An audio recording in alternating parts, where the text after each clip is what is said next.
हमारे भाई भारत के सपूत जो कठुआ एनकाउंटर में शहीद हो गए थे, आज पूरे इलाके के सहयोग से हमने जो इनकी याद में कैंडल मार्च निकाला है, वो इनकी आत्मा की शांति के लिए है। और जैसा कि हमने देखा, इतने लोगों की भीड़ इकट्ठी हुई थी। और जैसे कहते हैं कि जो दुनिया की आवाज़ होती है, जो लोगों की आवाज़ होती है, वो परमात्मा की, उस परमेश्वर की आवाज़ होती है। इसलिए ज़्यादा से ज़्यादा लोगों ने इस कैंडल मार्च में हिस्सा लिया और जगवीर सिंह की आत्मा के लिए, उनकी शांति के लिए दुआ की और वो अमर रहें के नारे लगे। और इससे जो होता है, एक जो इंसान का, घर वालों का, बीवी बच्चों का, हम भाइयों का जो बिछड़ गए हैं, जो इस दुख की घड़ी में बहुत दुख संकट से गुजर रहे थे, उनका मनोबल बढ़ता है और उनको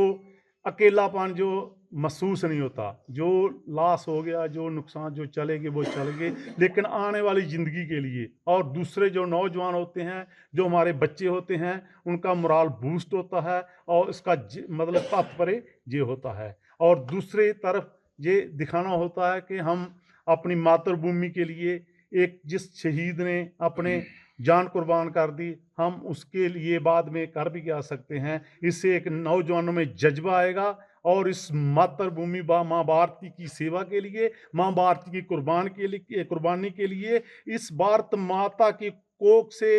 ऐसे सपूत जन्म लेते रहेंगे और वो कुर्बानियां देते रहेंगे, जिससे कि हमारा राष्ट्र की एकता और अखंडता बरकरार रहे और दुश्मन हमारे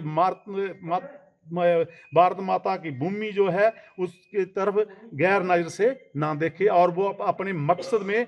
अपने मंसूबे में कभी कामयाब ना हो। जय हिंद, जय भारत। हमारे भाई भारत के सपूत जो कठुआ एनकाउंटर में शहीद हो गए थे, आज पूरे इलाके के सहयोग से हमने जो इनकी याद में कैंडल मार्च निकाला है, वो इनकी आत्मा की शांति के लिए है। और जैसा कि हमने देखा, इतने लोगों की भीड़ इकट्ठी हुई थी। और जैसे कहते हैं कि जो दुनिया की आवाज़ होती है, जो लोगों की आवाज़ होती है, वो परमात्मा की, उस परमेश्वर की आवाज़ होती है। इसलिए ज़्यादा से ज़्यादा लोगों ने इस कैंडल मार्च में हिस्सा लिया और जगवीर सिंह की आत्मा के लिए, उनकी शांति के लिए दुआ की और वो अमर रहें के नारे लगे। और इससे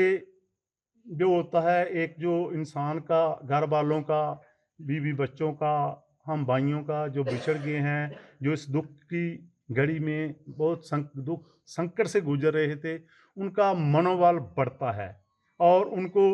अकेलापन जो महसूस नहीं होता। जो लॉस हो गया, जो नुकसान, जो चले गए वो चले गए, लेकिन आने वाली ज़िंदगी के लिए और दूसरे जो नौजवान होते हैं, जो हमारे बच्चे होते हैं, उनका मोराल बूस्ट होता है और इसका मतलब तात्पर्य ये होता है। और दूसरी तरफ ये दिखाना होता है कि हम अपनी मातृभूमि के लिए, एक जिस शहीद ने अपने जान कुर्बान कर दी, हम उसके लिए बाद में कर भी क्या सकते हैं। इससे एक नौजवानों में जज्बा आएगा और इस मातृभूमि माँ भारती की सेवा के लिए, माँ भारती की कुर्बानी के लिए इस भारत माता की कोख से